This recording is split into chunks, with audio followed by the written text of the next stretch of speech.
This festive season, make sure you stock up on Ring devices, which range from video doorbells to alarm and cameras. These easy-to-install smart home security products will give you peace of mind while you're away, as you can see, hear and talk to visitors from anywhere. Ring's products are available at Takealot, Builders Warehouse, Incredible Connection, Vodacom and Leroy Merlin, because with Ring, you're always home.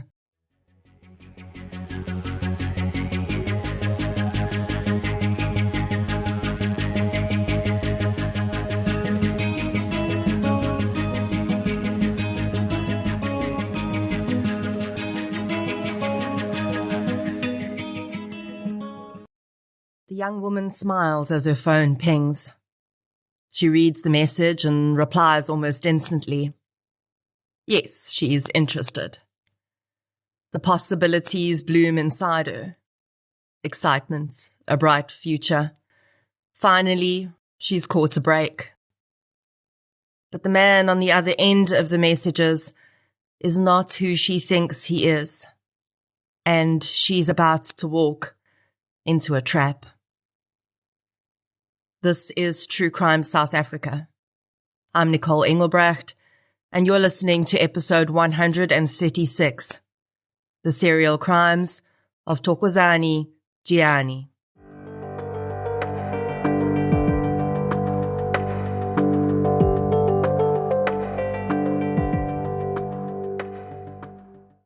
Now it's time for my tip about the latest series to watch on CBS Justice, the home of true crime on TV. And on Saturday, the 2nd of December, you won't want to miss the exclusive documentary, Jackie Malton, A Life in Crime, at 8 p.m. I also have some special bonus content for you with this week's episode, an interview with Jackie Malton herself, which you can hear at the end of the episode. So be sure to keep listening. A retired detective chief inspector, Jackie Malton was one of the first women ever to join London's notorious flying squad and broke the glass ceiling as a Scotland Yard detective. Her real-life experiences would eventually become the inspiration for Jane Tennyson, the character played by Helen Mirren in the TV drama Prime Suspect. Now, for the first time, Jackie tells her remarkable story in her own words in the documentary Jackie Malton, A Life in Crime on CBS Justice, on DSTV Channel 170 and Starsat 222. A huge thank you to Jackie for chatting to me about her life and work, and to CBS Justice for sponsoring this episode of True Crime South Africa. Since 2019, True Crime South Africa has been telling the stories of the victims of violent crime in South Africa. The podcast is independent. That means no big or even little corporates fund it. And that's just the way I like it. And it's the only independent podcast in South Africa that consistently charts in the top 10. Keeping a podcast like this going is time-consuming. And for the most part, it remains a one-woman process. It's me. I'm the one woman. You, yes you, are the reason this podcast continues to flourish and help bring in tips on missing person and cold cases. If you'd like to help keep the show running, please consider supporting our sponsors, signing up to Patreon or PayPal, follow the show on the socials, as the kids say, and share it with your fellow partners in crime. You can find our social links and learn more about our sponsors at True Crime South Africa/donate. Shout outs to this week's Patreon and PayPal superstars. A huge thank you goes out to Eric Bo Nielsen, Michael Loftus, Mac K, Jana van Graan, Crystal, and the Patreon member with the best middle name I've ever seen, Darisha Karishma, TCSA's biggest fan, Pillay. Thank you so much, everyone. Patreon supporters get one additional exclusive episode a month, a shout-out on the pod, and other exclusive content, including Q&As with me, as and when it's available. It's a minimum of $1 a month. I think you should do it. Please. And thank you. Kia ba. Serial rape cases are important to cover because we need to know how often the same offender is committing multiple rapes before getting caught.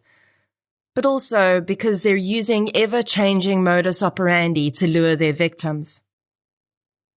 These episodes are also very different from my usual ones because I can't focus on the victim as much as I would like to due to their right to anonymity. Unless rape survivors choose to go public about their experiences, their identities are protected by law. And that is absolutely the way it should be. But it does mean I end up focusing a lot more on the offenders than the victims in these episodes, which is not ideal. I think that these cases can still be beneficial to survivors and others, though, because they help to reveal the workings of the minds that commit serial rape. And as this episode will show, serial rapists are not really that different from serial murderers in how they operate, and they should definitely be treated as such. In researching this case, I used the judgment from this case, as well as several media articles. So let's get into episode 136, The Serial Crimes of Thokozani, Jiyane. The following episode may contain sensitive material, including descriptions of violence, sexual assault, or graphic descriptions of injuries to victims. If you feel you may be triggered by such material, please consider this before accessing our content. To access trauma counseling or services, please see the helpline information on our show notes. Thokozani Jiyane was born on the 10th of October 1997. His parents were not married when he was born, and he had no relationship with his father, who went on to die when Thokozani was very young. Thokozani grew up with his mother and siblings in Mpumalanga and left school after completing grade 10. He told his mother at the time that he wanted to start working so he could contribute to the household, but that is not what happened. Instead, Thokozani stayed at home, and although he picked up a few piece jobs here and there, his family said he never really made much of an effort to find permanent employment. Whatever money he did earn and what he could borrow from his mother and siblings, he spent on data for his phone. And it was on this phone that Thokozani went about creating a double life, which more closely resembled the one he desired. Social media can be a powerful platform for social change. It can get people behind the right causes, and sometimes it can make lonely people feel like they have some sense of community. On the other hand, it's also a very dangerous world, because essentially you are creating a persona of yourself that is not entirely accurate to what the real world you is like. And that's true no matter how honest you are on your socials. All the things that make up you are sometimes not even evident to you. So there's no way you can reproduce every element of that on Facebook or Instagram. And sometimes there are people who very purposefully create an alternate identity for themselves on these platforms. Someone they perhaps wish they could be. And as young Thokozani got more and more sucked into this online world, he created an alter ego who could act in the digital space on his behalf. Thokozani's alter ego, his fake Facebook profile, essentially was almost always based around the same details. He was a man working in the entertainment industry.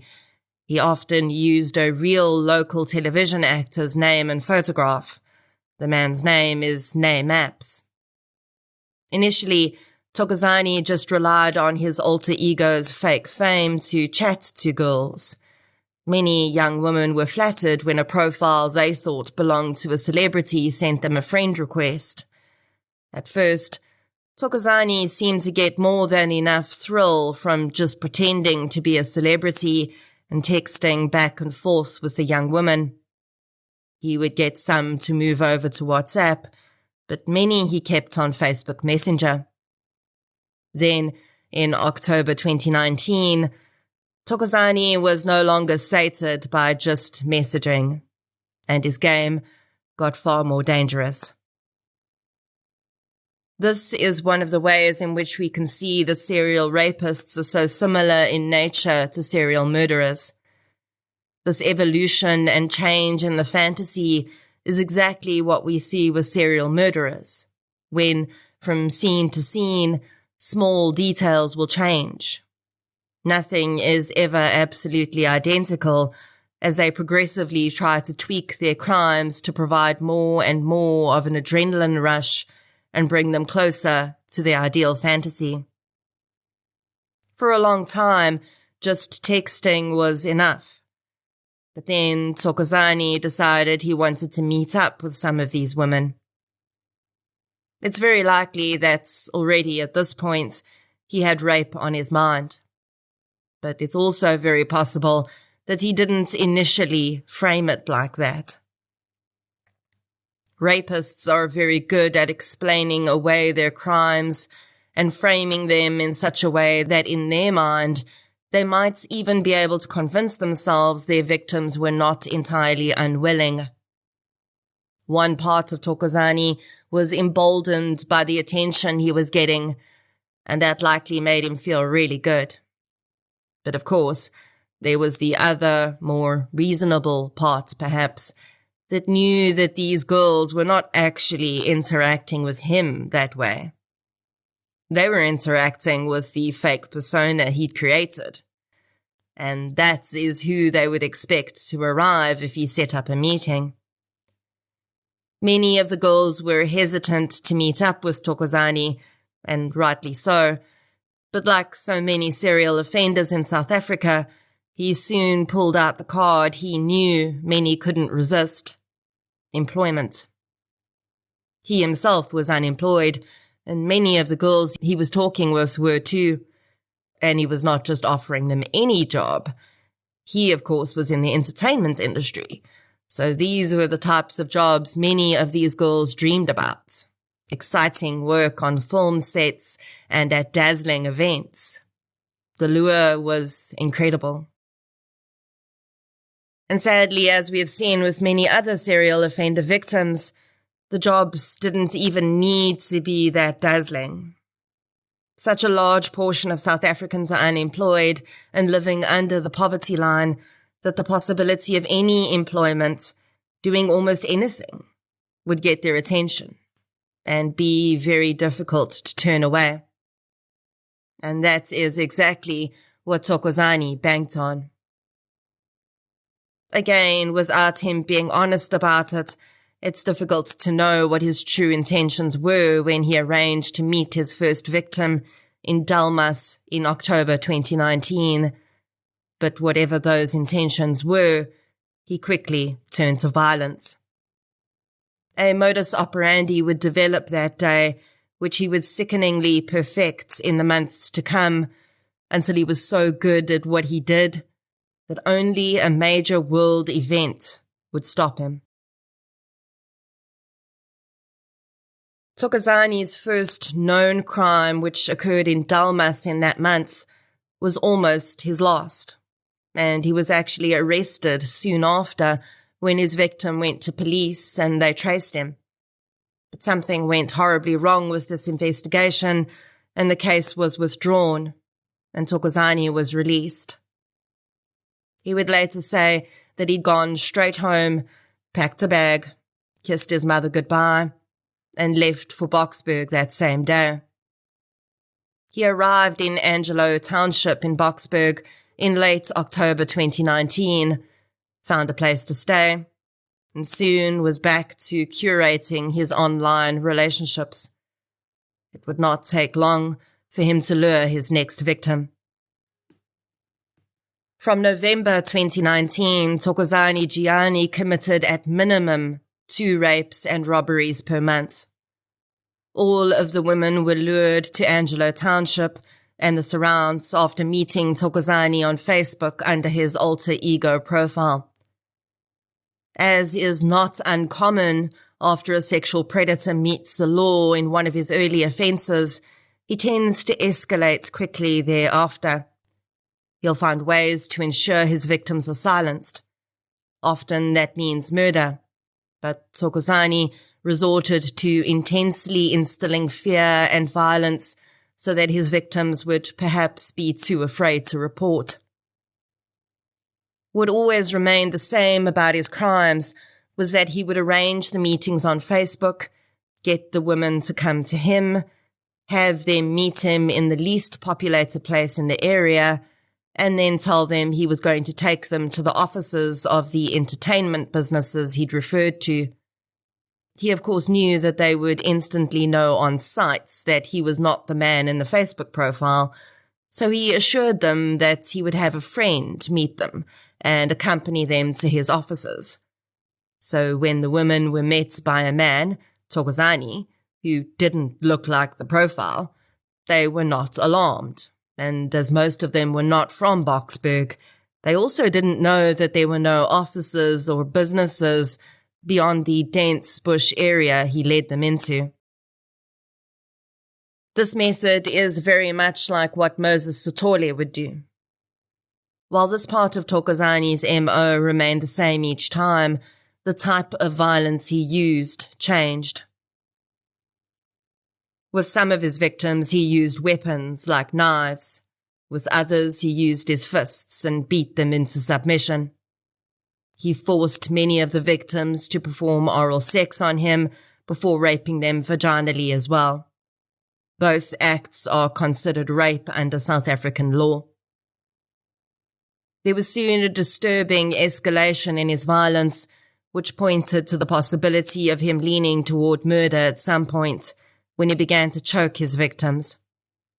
He also introduced other elements of torture into his crimes, poking one woman with shards of broken glass and seemingly becoming more excited when she screamed in pain. Almost all the victims believed that they were going to be killed. Many of the victims who were choked and blacked out thought that they were dying at that moment. Thokozani kept the women prisoner in the field for longer and longer on each occasion, seemingly wanting to prolong the episode as much as possible. All of the victims were robbed of their belongings and threatened with death if they reported the rape. Thokozani told some that he'd hacked their phones with his messages and had all of their personal information, claiming to know where they lived and that he would come to their houses if they went to police. Despite the intense fear that these young women experienced and how absolutely terrified they must have been, many of them did immediately report their rapes to police. Thokozani had been smart enough to use a condom with most of his victims, so there was not much DNA to be had. All of these rapes did happen in the same area, though, so they would have been reported to the same police station. And due to the lack of DNA, when the common theme of being lured on Facebook started to crop up, police soon started to wonder if they had a serial offender. And maybe the way to catch him was the same way he lured his victims: social media. Initially, only 3 of the rapes were grouped together as part of a series. Many of the victims were ashamed that they'd willingly gone to Boksburg to meet up with the man who ended up being a rapist, so some didn't initially share that information with police. Using the same type of geographical profiling that's used to figure out where serial murderers may likely live or work, detectives determined an area in which they believed the serial rapist may live. They then began to work with the community in that area. Although the offender was not drawing his victims from the area, but rather luring them from elsewhere, it still may not be long until he changed his MO and started to target locals, so it was imperative that everyone in the community be aware. An identikit had been put together, and the 3 victims they'd managed to conclusively link had offered up their social media profiles for the SAPS technicians to use to try and track the offender through the messages exchanged. Unfortunately, Meta, who owns Facebook, is not always great with assisting countries outside of the United States with information on their users, even if they are suspected of crimes. So although tracking an IP address would have been really helpful, that was a long-term goal. And more immediately, they could use other technology to analyze the language and content of the messages to try and identify the perpetrator. Police also put word out to their informant community, who would often get more information from local people than the police could, simply because very often the police are not trusted. As is the case with most serial offenders, the increased police attention made no difference to Thokozani's crimes. He continued to lure young women and committed rapes and robberies right up until March 2020. I don't feel like I need to tell anyone what happened in South Africa in March 2020, but if you do need a memory jog for some reason, it was when South Africa went into lockdown for the COVID pandemic. The period that would follow would have many terrible effects for many people, and much of that still continues until today, with so many having lost so much. But there were some good things that happened. And one of those things was that with everyone being forced to stay at home and movement being restricted and monitored, that's applied to criminals too. People who moved at night or were very much phantoms in their communities were suddenly forced to emerge when everyone else did, and also to stay in one place, which was very helpful to police in carrying out arrest warrants. Captain Manaka from the Family Violence, Child Protection and Sexual Offences Unit had been in charge of investigating the 3 rape cases that had been linked at that point. And after lockdown started, his work in spreading information to informants in the community paid off, and he received a call that a young man who was relatively new to the community closely fitted the description of the perpetrator. Soon, Thokozani Jiyane opened his door to Captain Manake and was taken in for questioning. During this period of lockdown, 97 sex offenders were arrested in this area and the surrounds. 3 of them were major serial offenders. Although Thokozani initially denied having raped anyone, he allowed police to access his phone and check his Facebook. I don't know if he thought they wouldn't know about or know how to find the fake profiles he'd set up, but they did so almost immediately, and within a few minutes, Jiyane had given them more than enough evidence to arrest him on the 3 rape charges. Thokozani was likely surprised when he heard he was being charged with 3 rapes, because he knew very well he'd committed far more than that. But the police didn't know that for sure yet. With him in custody for those 3, though, and his bail denied, the SAPS got to work to start finding any other cases he might be responsible for.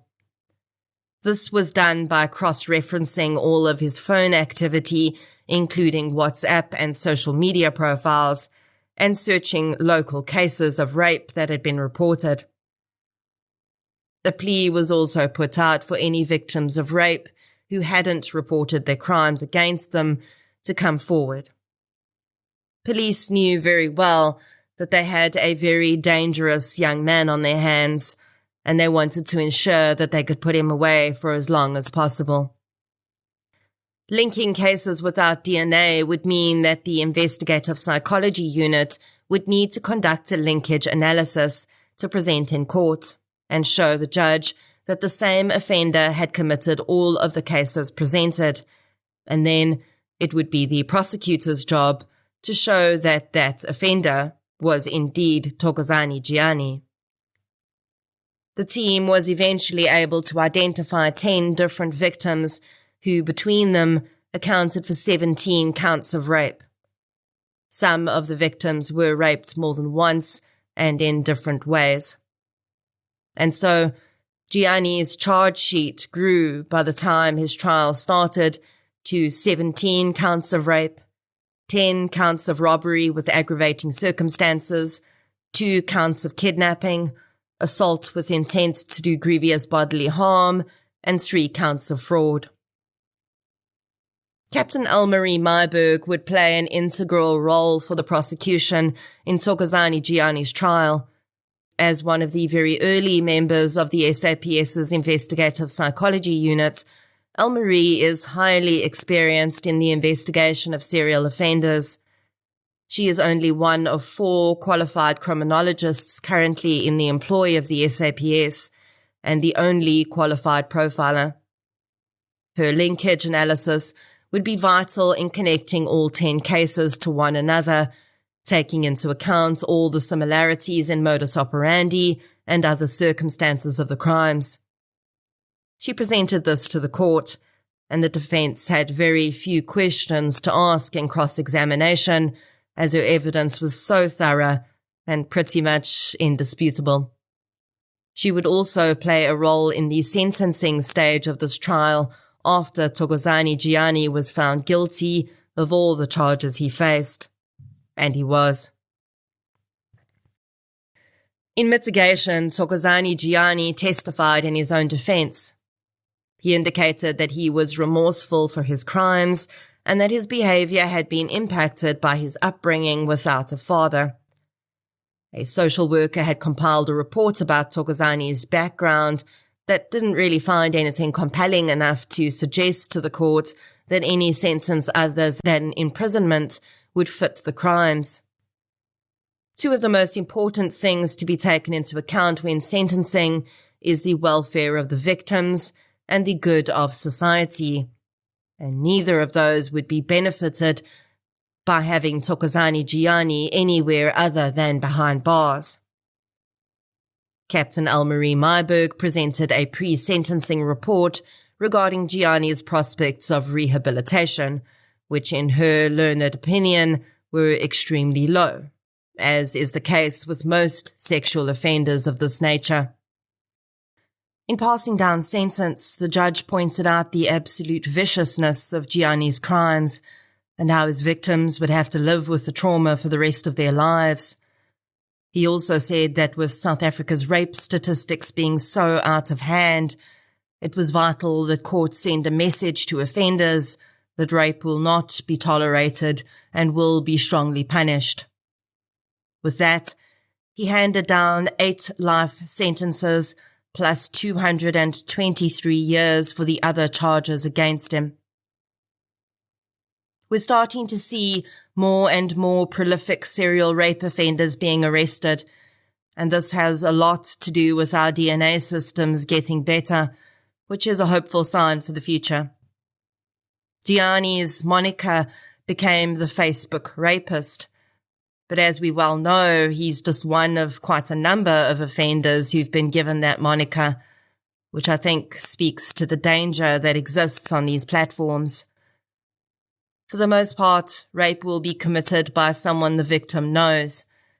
But clearly, for offenders like Jiyane, social media has made getting to know, and I put air quotes around that, prospective victims much easier.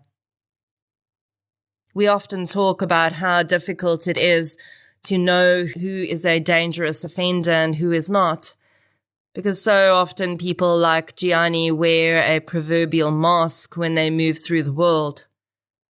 They are the son, the brother, the friend, the man next door. And with social media, that mask is so much easier to wear. There in that digital world of good and bad, we all kind of wear masks, even when we don't intend to.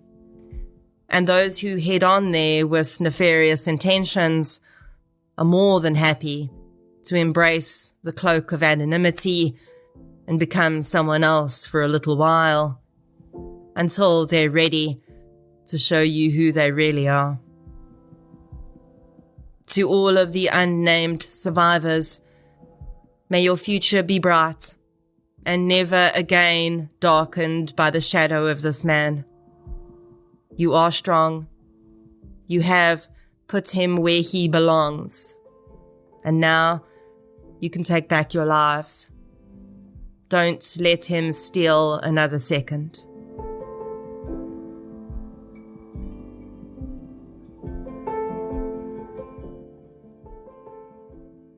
And now I've got that bonus content I mentioned to you at the top of the episode. I was incredibly privileged to be able to interview Jackie Malton recently. As one of the first women to ever join London's notorious flying squad and one of the youngest detective inspectors ever, at 25 years old, Jackie retired from the service with honour and now spends her days consulting to TV crime shows and working with offenders with substance use disorders in prisons across the UK. She is one of those pioneering women that I seriously look up to.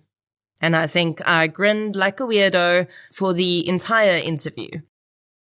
So without further ado, here is my interview with Jackie Malton. You've said that asking why after a crime is committed has led you to the real truth of many situations in your career. I thought that was quite interesting because as a police officer, you wouldn't necessarily need to know why to do your job. You just need to know who and how. Are you able to share some ways that you think that curiosity about the roots of a crime has helped you in your career? So the police said to me they're not interested in the whys and the wherefores, if you just said that.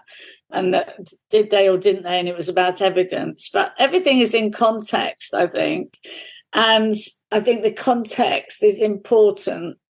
And when I kind of was more experienced, I could often put the context in what we would call a report to the CPS or report to the solicitors' departments, etc., etc. So it doesn't make any difference what they've done at all. But I think it's all about, not in every circumstances, you can't say to an armed robber, why did you do it? That's a bit pointless. But where there were crimes whereby, I remember this guy who was arrested for taking a bank manager hostage in Oxford Street, centre of London, in the West End. And he'd taken him hostage he was an engineer, and he made this hand grenade that looked really, really, well, it looked real. It didn't look an imitation. And the bank manager kind of feigned illness. And as he kind of feigned illness, he bent down and he pressed the emergency button and the man was arrested. So then he said, why was the reason? And he'd been given a overdraft by this particular bank, and the bank had just, for his business, and the bank for some reason had just withdrawn it, and it absolutely ruined him. And he was so frustrated that in his outrage, which is not a clever thing to do at all, that he took a bank manager hostage in protest type of thing. And I think sometimes you have to put that in context as to the reasons why, because if you didn't, then there's no story, and there's no story for the judge. And I did say to the judge, I didn't think this man had ever reoffended, and he hasn't, as far as I know, he's reoffended. So I think sometimes, I remember the judge saying that it was gratifying, he said, to hear a police officer talk about the narrative, the story. And so I just sometimes think where it's appropriate that you should ask the whys and the wherefores. And also the whys and the wherefores as a society helps us understand other people, stand in their shoes for a little bit, etc. So I'm in a prison now and I listen to the whys and the wherefores, the whys and the wherefores all the time. And, many of them adverse childhood experiences. So it was my professional curiosity. The other thing that's really important is that if you engage in them in a way that is mutual, then they will be willing to talk to you and often reveal stuff. So just to clarify, when Jackie says, I'm in prison now, she means working in a prison, not incarcerated in one. Back to the interview. I found it interesting that you hadn't excelled at school the same way as your siblings, But once you joined the police service and found something you were passionate about, you really started to show your true potential. I've seen that with many other successful professionals too. Do you think that experience made you see people you encountered in law enforcement differently? Maybe as though if they'd only found their purpose, their potential may not have been misused in criminality. Yeah, absolutely. So I was a bit of a fighter for the underdog. And I think, we had in this country an exam called 11 plus, which you're destined, your life is destined at age 11, which way you will go, you pass or you'll fail. I mean, I did further education later on and I rectified it. But the point about it all is at that time, there's a judgment value. And everybody has a story. All of us have a story. Every one of us has a narrative to our lives. And I think that's really important. So, yeah, it did. Because you can identify and you could have some form of understanding and a bit of empathy. Empathy is huge, I think. It's really, really huge. And I found it important to be. I don't mean I'm a soft touch, because I wasn't a soft touch. I was a tough cookie. But, the empathy to me is I'm naturally empathic. So it was just to enable often to be empathic for them to open up and talk to you. And you would get, honestly, you would get confessions that way. You'd get confessions to the crime by being empathic. And that's something we discuss in the podcast quite a bit, is understanding offender behavior, not to excuse it, but to understand so that we can try and help others.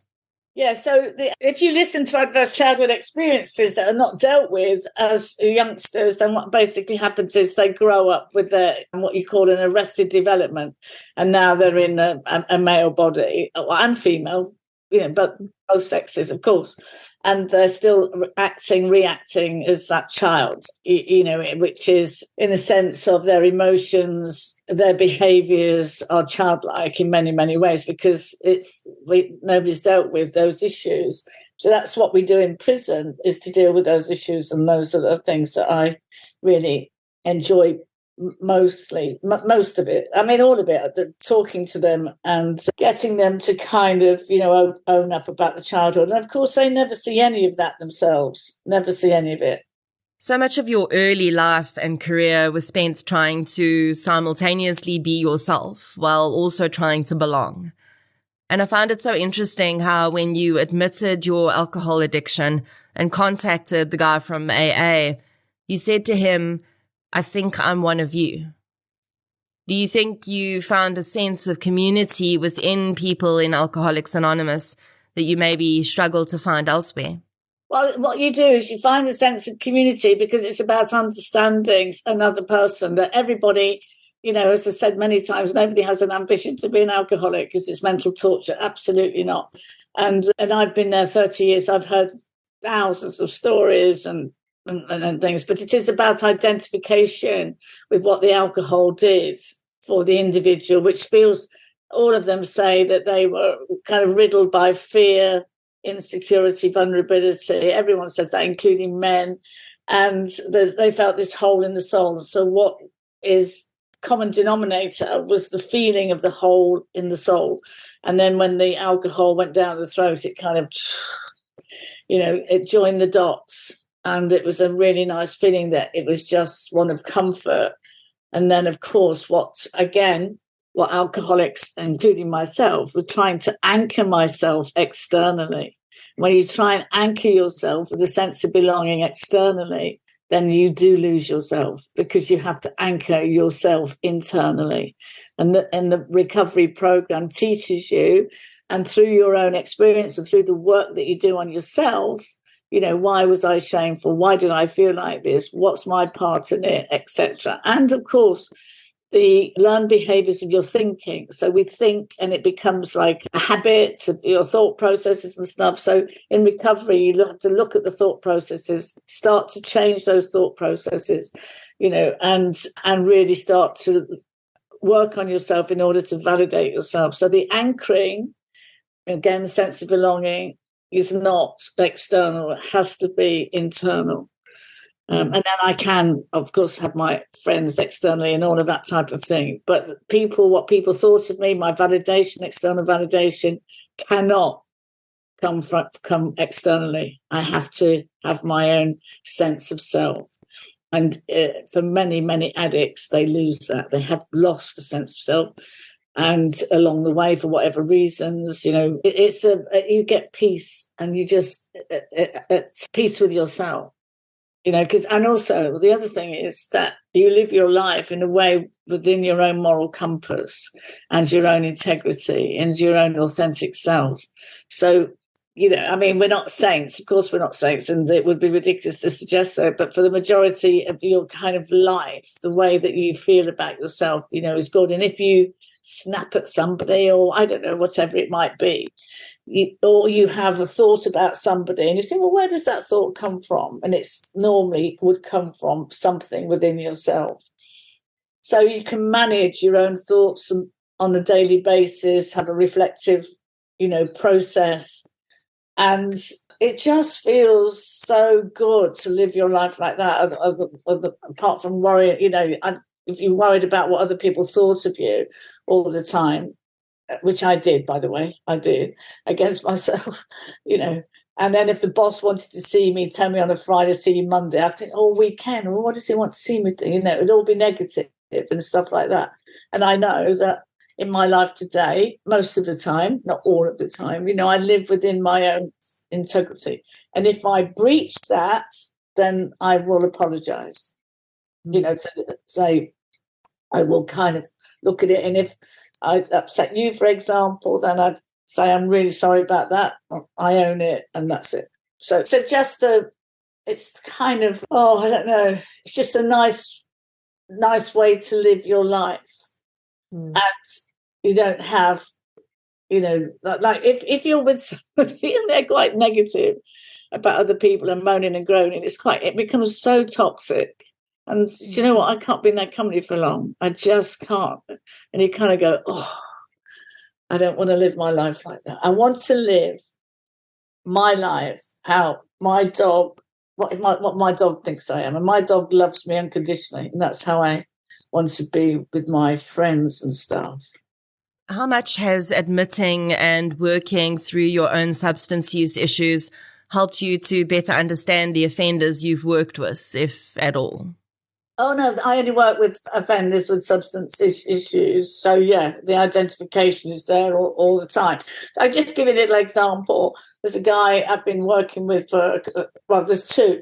There's one that's just been released. He called me the other day, and I knew he was being released, although he didn't know when. And he was in for domestic violence. And he'd been convicted twice and had prison sentences for domestic violence on partners, etc., etc. But he believes he's a nice guy. He believes, that's not me, that's not really who I am. And I said, well, and I'm quite tough with him. You're sitting in prison because you've abused women. Let's kind of look at that. And looked at his control issues and stuff like that. And I really homed in on him, and he didn't like it. He didn't like it because he couldn't believe he was that person. And again, it's the rationale, isn't it? I'm not that kind of person. His whole behaviour in all of his life was control, even his work. So anyway, it's a very long story short. He came to me and said, you're absolutely right, Jackie, I've got it. I can see with clarity, my part in it, etc., etc., etc. And there's another one I mentor, is a double life. He killed two people in a 10-day binge. My other one, he didn't kill anyone. He assaulted his partners. But this other one, he killed two people in a 10-day binge of addiction. So he served 32 years in prison.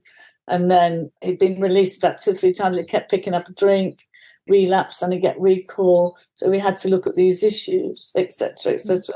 And I've been with him now for, I don't know, got to be 5 or 6 years. And he's just been released into the community. But I know he won't pick up a drink. I know that I don't know, but I don't think he will. I don't think he will. Because we've looked at those issues as to why he would pick up a drink. And they're often in relationships. There is often, in his case, he was a rescuer. And then there's another thing in addiction. So excuse me saying it, but addicts will have what they call a fuck it button. And, you know, they might get into some form of, I don't know, a little row or something at home with their partner. And then, you know, they get to a point and go, fuck it, go down the pub. And, you know, it's game for everyone. And then, of course, it gets recalled. So you've got to manage and learn to manage that fuck it button. It's vital to identify that, because when you do, then you can be aware when you start to get to that point and choose something else. Exactly, because it's a habit. You see, the other thing is also, what's quite interesting about habits, when you ask people who are non-alcoholics or addicts, where they don't have much sympathy for the addicts and alcoholics, you say to them, right, on New Year's Eve, when you make your New Year resolution, how long does it last? And of course, they go, oh, well, 3 weeks, 3 days, 3 months. And that's about it, because it's a habit. It's an absolute habit. And you have to change the neural pathways in your brain. And that takes work, etc. So those, you just kind of think, well, hold the mirror up to yourself, because, you know, addiction is a habit of the solution to the problems that they're facing. Because they're not working it through, they're not working themselves through, and that's when they press the fuck it button. And at the point they say, actually, we've got to go beyond that, work that through, let's go beyond that. What else can you do, etc. But, you know, New Year's resolution, they go, oh, well, yeah, you know, within 3 months, it's raining outside, the football's on the TV, and they go, oh, fuck it, I'm not going to go to the gym. It's the same process.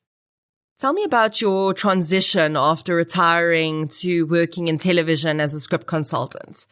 Those are two very different worlds. What was that like for you? Well, I'd already had, obviously, a bit of experience with working with a scriptwriter, because I'd helped Linda LaPlante with Prime Suspect, you know, some 6-7 years earlier. So then I worked on Prime Suspect 1, 2, and 3, and then other people within the media asked if I could give advice to them on programs. So I then told the Metropolitan Police that that's what I was doing, and etc. So you have to inform them. So because of Prime Suspect, then I got a bit of a name for myself, and then people wanted the authenticity. So that's what happened. Now, after you leave the police, policing changes very, very quickly, you know, procedures, processes, etc., etc. So I'm out of it now, and I'm not in it in the sense of understanding what's being changed. So I then transitioned, not intentionally, but it happened to come my way. Somebody asked me to get involved in a documentary, and then that has taken off massively in terms of documentary work, which I much prefer, to be perfectly honest, because I mean, and it was the first time that they'd had one cop, ex-cop, talking to other ex-cops about some very high-profile crimes that people had dealt with.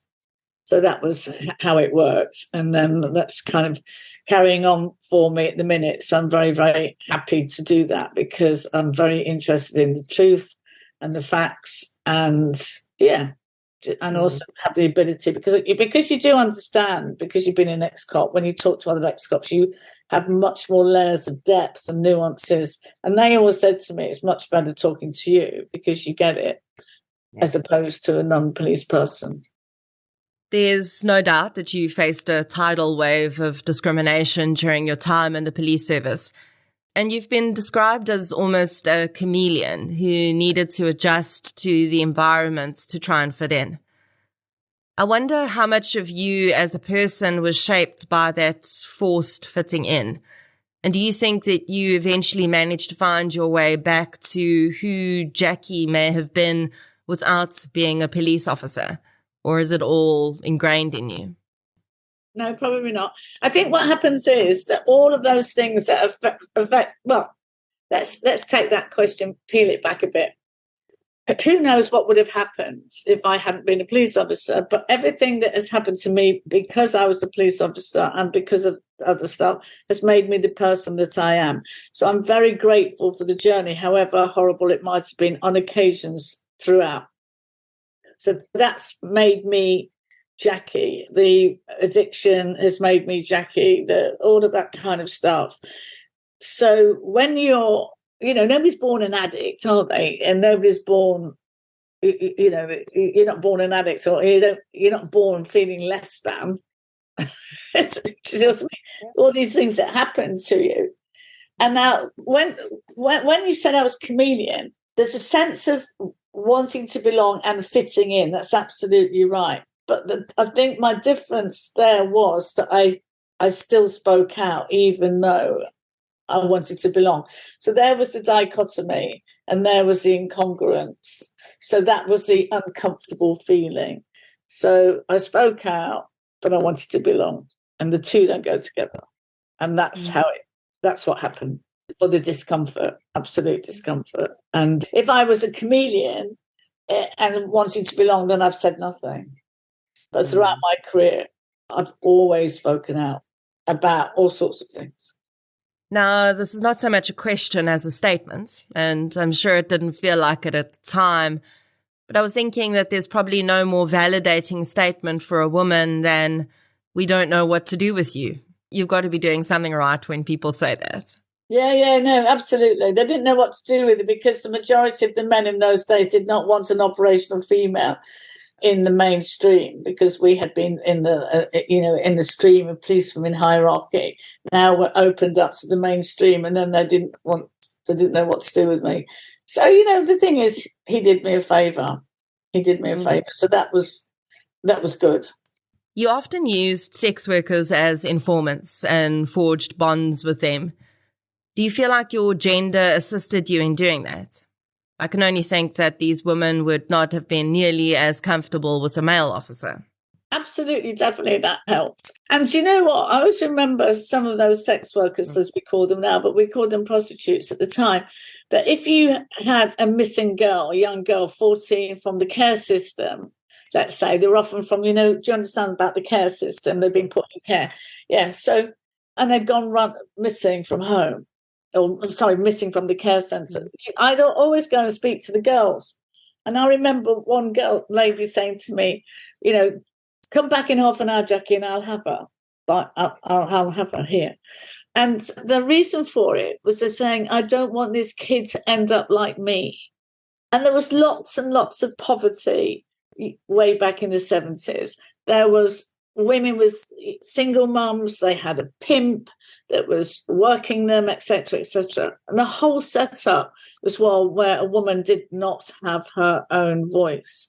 And again, what really annoyed me at the time, it was an act committed by two people, a man and a woman. The only legislation that was in play was under the Street Offences Act, which was against the women. So the women got nicked for loitering for the purpose, or soliciting for the purpose of prostitution.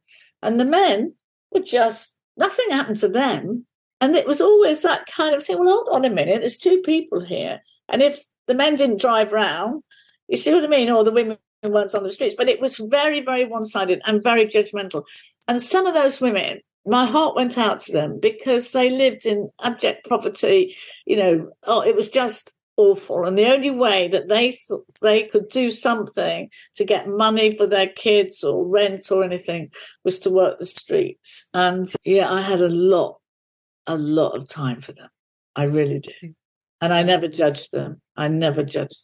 So in the process, I used to kind of inadvertently give you lots of information, but that wasn't the reason.